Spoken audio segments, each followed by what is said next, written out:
welcome back to the deep dive. So, you gave us this stack of sources that promises something I think most of us are a little too cautious to admit we truly want. Which is? The full, unapologetic dream lives. We're talking the dream car, the custom-built house, the, perfectly curated closet, the whole thing. Right, the promise of getting everything you want all the time. It's a very intoxicating premise. It is, and I'm hooked. But I have to say, I am skeptical. And you should be. But what's interesting here is that the source material, which comes from a creator who seems to have tangibly achieved these goals, is very intentional about how she frames this. How so? She pushes back hard against the common, passive approach. She explicitly says this is not generic woo-woo manifestation. Okay, that's a direct quote. It is. She claims this is a concrete, actionable strategy. And honestly, that distinction is the only reason we're doing this deep dive. If it was just about positive thinking, we'd probably close the book right now. But she claims she's achieving her goals through a deliberate, repeatable system. So, our mission today is to unpack this step-by-step formula. We want to rigorously determine, is this some kind of magic? Is it pure luck? Or is it simply extreme, focused dedication that's just cleverly packaged as glamorous dreaming? That's the question. Let's find out what's really driving this engine. Okay, so we have to start where she starts, which is what she calls the foundation of desire. It sounds simple. It sounds simple, but she claims it's the initial barrier where most people fail. Step one is knowing exactly what you want and wanting it unapologetically. Okay, let's unpack that because that's a crucial first step. She's adamant that the reason people stall is because they are, this is another quote, too afraid to even say it. Right. They internalize this idea that their desires are too large or too much trouble. Or that they just don't deserve something on that scale. And this is where she brings the hammer down. Her sharp critique is that there is no prize for humility. In fact, for her, humility is an active impediment to success here. If you're going to pursue a delusional dream, your vision can't be vague. It can't be, I want to be successful. It has to be more. It has to be mandatory, aggressive, and highly specific. And that specificity is a theme that comes up again and again in the sources. It's not just wanting a house. No, it's having, as you said, Zillow boards full of houses I can't afford yet.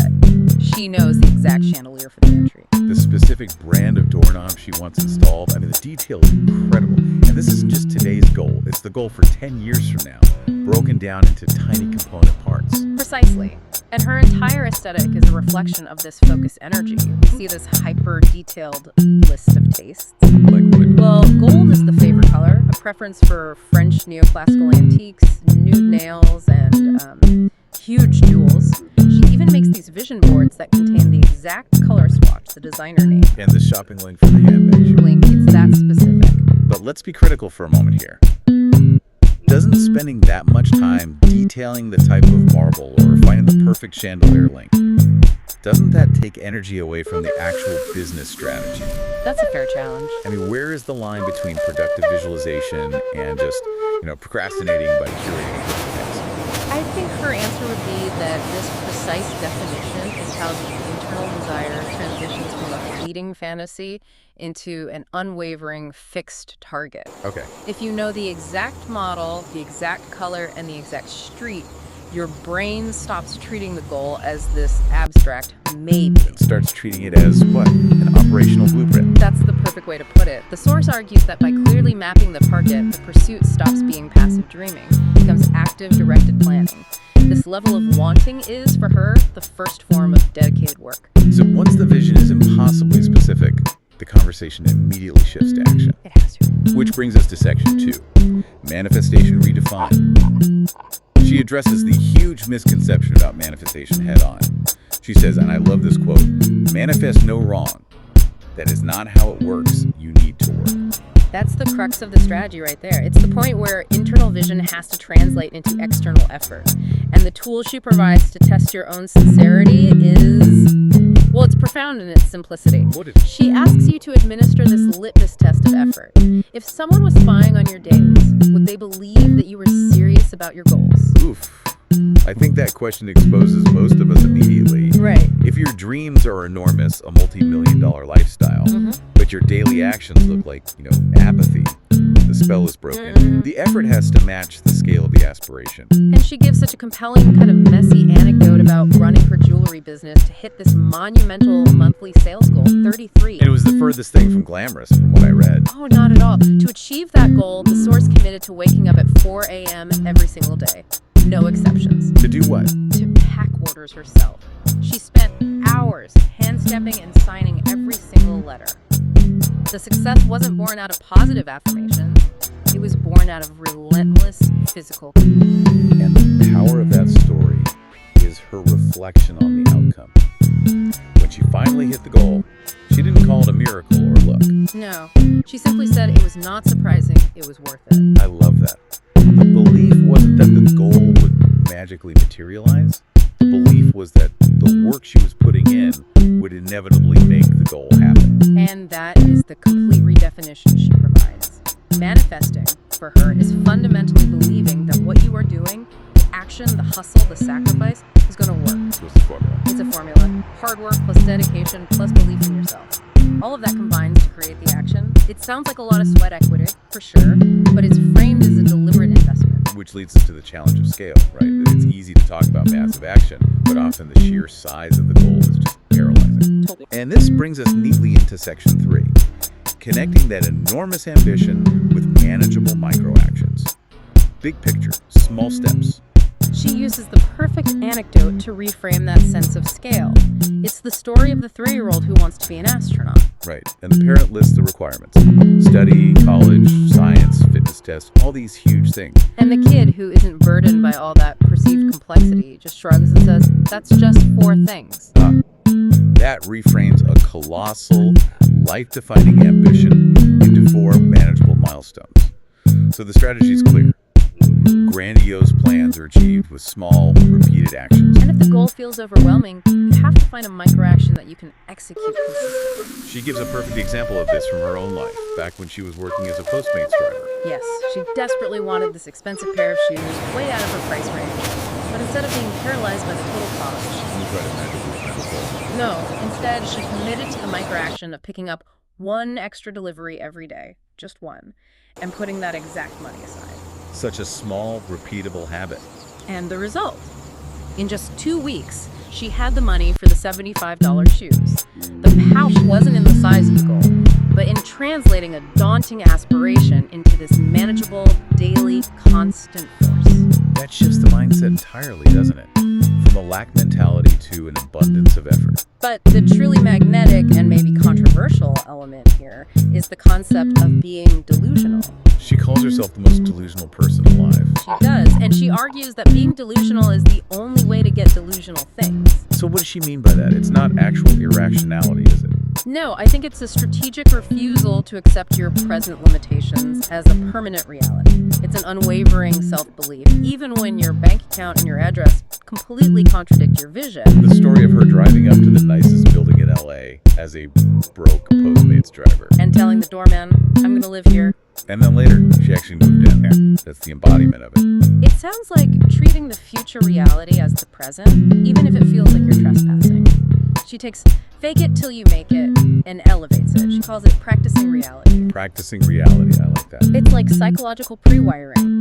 If you can create a physical environment that mirrors your future, you are constantly feeding your subconscious the belief that this outcome is normal and expected. It's an active rehearsal. And the examples are fantastic.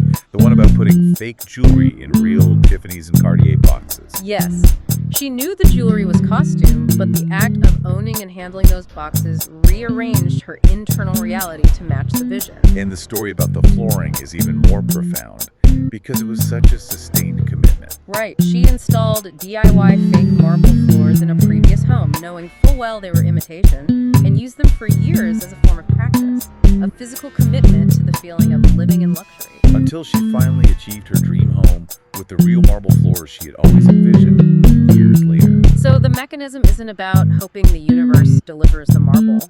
No, it's about maintaining a constant physical reminder of the destination so that when the opportunity arrives, you don't hesitate. You're mentally prepared to accept it as normal. It's an active rehearsal for the life you intend to live. Okay, here's where it gets really interesting for me. To Strategy moves beyond just solo effort and vision boards into how you interact with the outside world. This requires integrating external factors like luck and connections into the formula. This is section 4. And she immediately demystifies luck. She defines it as merely exposure to chance, coupled with preparation. So it's not passive fate. It's about putting yourself in a position where chance can actually find you. That shifts the responsibility for luck entirely back to you, the individual. You have to physically enter the rooms where the opportunities might exist. The example given is sitting next to an executive, maybe the person in charge of a huge platform like Shopify. The luck isn't the meeting itself. The preparedness is having the business pitch ready to go in your pocket at all times. So when the chance arises, you take it, and suddenly you look lucky. Beyond preparation, though, is radical boldness. Fortune favors the brave, right? Absolutely. She says you have to be unapologetically bold, willing to risk rejection for the chance of profound gain. And nothing screams boldness like the fireplace story. Oh, that's a great... She tours a new unit in her building, sees this beautiful fireplace, and months later runs into the new owner in the elevator. And she just asks him for it? She has the presence of mind and the radical boldness to immediately ask him if he still has it, explaining how much she loved it. Yeah. And he just gave it to her. He gifted it to her. That is the direct outcome of, in her words, unabashedly chasing what I'm looking for. She says asking is literally how she acquires half of what she wants. Because if you don't ask, the answer is already no. The answer is unequivocally no. But this laser focus on acquisition and ambition, it comes with a crucial strategic caveat. Kindness, yes. The role of your circle and your community. Why is treating a barista with respect a strategic move for someone focused on hyper-ambition? It seems counterintuitive. Because ambition doesn't happen in a vacuum. She says, be the kind of person that you would want to see good things happen to. This goes beyond simple morality. It becomes a fundamental networking requirement. You have to build a reputation for character. Exactly. She emphasizes treating everyone with respect. Barista, billionaire, does not matter. That kindness is the foundation for connections. And she says connections are everything. So if you're ruthlessly ambitious, but locally reviled, people will actively root for your failure. Right. But conversely, every door you open for others, every act of genuine kindness builds this network of reciprocation.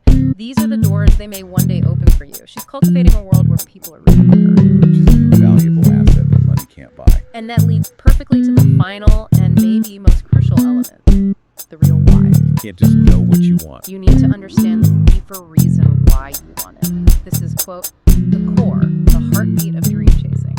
So when the work gets hard, and by her definition, it gets very hard, that's what keeps you going. That's the resilience. For her, the reason she started her platform wasn't just trivial wealth or fame. It was a deeply human need for community, love, and acceptance. The desire to know there were others just like her. So the accumulation of dream objects, the gold and the jewels, that's all secondary to the human connection and the sense of purpose she built. She puts those priceless things, connection, love, community highest on the totem pole. And that brings us to the grounded, kind of paradoxical ending that is so essential to understand this whole thing. Yes, the source is really honest here. She says nobody gets what they want all the time. It's life. It's not perfect. I appreciate that honesty because it frames the entire process not as a guarantee of flawless perfection, but as a dedication to continuous active pursuit. The true moral is that you can always go after it, which is a sustainable mindset, not a one-time trick. And this reinforces the idea that money itself is boring. It's just a tool. The story, she explains, isn't about the specific luxury bag she got. It's about the person she had to become to be able to afford it. A reflection of the hard work, the discipline, the focus. The priceless things remain the highest achievement. And this whole shift in focus from the external object to your internal certainty is rooted in calculated expectation. She explains this with the cake analogy. Which is brilliant. If you want to make a cake, you get the ingredients, you follow the recipe, you mix it, and you bake it. And when the cake comes out of the oven, you're not surprised. You're not surprised. You expected it because you followed the formula. You would be shocked, however, if you woke up and a random, perfect cake just appeared without you doing anything. So the expectation of success is built entirely on the massive, consistent action you take. You're replacing hope with calculated certainty. Exactly. The highly specific vision, the massive, dedicated action, the delusional self-confidence, and the radical boldness paired with strategic kindness, this is the recipe. The desired outcome is no longer a wish. It's the expected consequence of applying the formula. So what does this all mean for you, the listener? This deep dive shows that this strategy requires hyper-specific vision, relentless effort, and calculated boldness to replace passive wishing with active preparation. The internal confidence you cultivate and the external visibility you achieve are equally critical components of the same spell. And this leaves us with the source's simple, powerful conclusion. The dream is the wish. The action is the spell. If you meticulously follow that formula, the result is simply the expected consequence. So consider the relationship between intense focus and probability. Is expecting the desired outcome an act of belief? Or is it simply a rational prediction when the effort required is calculated and applied unwaveringly? Maybe it's time to stop being so humble about your dreams. And to put this into practice, identify one goal right now that feels utterly delusional, and then choose one small, tangible, daily action you can apply toward it starting tomorrow. That's where the practice begins. Thank you for joining us for this deep dive. We'll catch you next time when we dive into a brand new stack of sources. Go make something happen.